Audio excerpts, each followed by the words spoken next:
کمسن راشد منہاس 17 فروری 1951 کو پیدا ہوئے۔ آپ نے ابتدائی تعلیم لاہور میں حاصل کی۔ اس کے بعد اپنے خاندان کے ساتھ کچھ عرصہ راولپنڈی میں مقیم رہے۔ ان کا خاندان کراچی منتقل ہوا تو راشد منہاس بھی اپنے والدین کے ساتھ کراچی آ گئے، جہاں انہوں نے بقیہ کی تعلیم کراچی کے سینٹ پیٹرک اسکول سے حاصل کی۔ راشد منہاس کو بچپن سے ہی پائلٹ بننے کا شوق تھا۔ انہوں نے اپنے گھر پر بھی کھلونا جہازوں کے بہت سے ماڈل اکٹھے کر رکھے تھے۔ یہ ان کا پسندیدہ مشغلہ تھا۔ آپ کے والد محترم عبدالمجید منہاس جو کہ انجینئر تھے، ان کے اپنے بیٹے کے شوق سے مکمل آگاہی تھی۔ انہوں نے اپنے بیٹے کی خواہش کا خاص خیال رکھا اور اسی کے مطابق اپنے بیٹے کی تربیت اور رہنمائی کی۔ بالآخر وہ دن آ گیا جس کا خواب راشد منہاس بچپن سے دیکھتے چلے آئے تھے۔ انہوں نے 1967 میں پاکستان ایئر فورس میں بطور کیڈٹ شمولیت اختیار کی۔ دوران ملازمت تربیت مکمل ہونے پر 1971 میں وہ باقاعدہ پاکستان ایئر فورس کا حصہ بن گئے۔ اب ان کا عہدہ پائلٹ آفیسر کا تھا۔ 20 اگست 1971 کا دن تاریخ میں ہمیشہ یاد رکھا جائے گا، جب تمام ہواباز حسب معمول اپنی تربیتی پرواز کے لیے تیار کھڑے تھے۔ سب بے حد خوش اور پرجوش دکھائی دے رہے تھے۔ کراچی میں واقع پاکستان ایئر فورس کے اس ہوائی اڈے پر بڑی رونق تھی۔ تمام ہواباز آج معمول سے ہٹ کر سینئر پائلٹ کے بغیر جہاز اڑانے کے لیے تازہ دم دکھائی دے رہے تھے۔ وہ اپنے اپنے طیاروں میں سوار ہونے لگے، انجن سٹارٹ کیا اور پل بھر میں پرواز بھرنے کو تیار ہوئے۔ راشد منہاس بھی اپنی T-33 ٹریس جی میں پرواز کے لیے تیار بیٹھے تھے کہ اچانک ایئرپورٹ پر ایک گاڑی نمودار ہوئی۔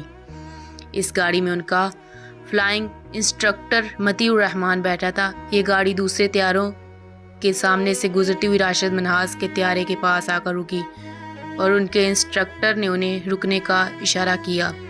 راشد منہاس سمجھے کہ انسٹرکٹر شاید انہیں آخری وقت میں کچھ مزید ہدایت دینے چاہتا ہے۔ انہوں نے انسٹرکٹر کے اشارے پر کاکپٹ کھول دیا۔ مطیع الرحمان ان کے جہاز میں داخل ہو گیا اور پائلٹ کی سیٹ خود سنبھال لی۔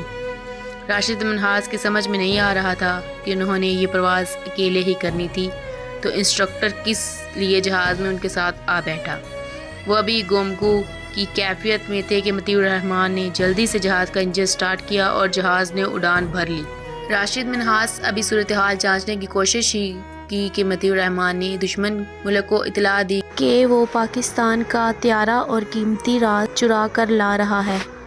راشد منہاس نے فوراً ایئر بیس کے کنٹرول روم کو اطلاع دی کہ میرا جہاز اغوا کر لیا گیا ہے۔ یہ سنتے ہی مطیع الرحمان نے راشد منہاس کے سر میں ضرب لگا کے بے ہوش کر دیا، لیکن جلد ہی راشد منہاس ہوش میں آ گئے۔ انہوں نے دیکھا کہ ان کا طیارہ تیز رفتاری سے دشمن ملک بھارت کی طرف بڑھ رہا ہے۔ فوری امداد کا امکان نہ پا کر راشد منہاس نے حالات کو دیکھتے ہوئے خود ہی کچھ کرنے کا سوچا۔ وہ بھانپ چکے تھے کہ مطیع الرحمان وطن سے غداری کر کے انتہائی قیمتی راز بھارت لے جانا چاہتا ہے۔ انہوں نے مطیع الرحمان سے جہاز کا کنٹرول حاصل کرنے کی کوشش کی۔ بھارتی سرحد سے جہاز کا فاصلہ تیزی سے کم ہوتا جا رہا تھا۔ جہاز اگر بھارتی حدود میں داخل ہو جاتا تو دفاع پاکستان کو نہ صرف ناقابل تلافی نقصان پہنچ سکتا تھا، بلکہ اس کے ساتھ عالمی سطح پر جنگ ہنسائی کا سامان بھی ہوتا۔ جب جہاز بھارتی سرحد سے صرف 32 کلومیٹر دور تھا، راشد منہاس اس نے صورتحال کی سنگینی کو بھانپتے ہوئے اپنی جان قربان کرنے کی قیمت پر وطن کے دفاع کا فیصلہ کر لیا۔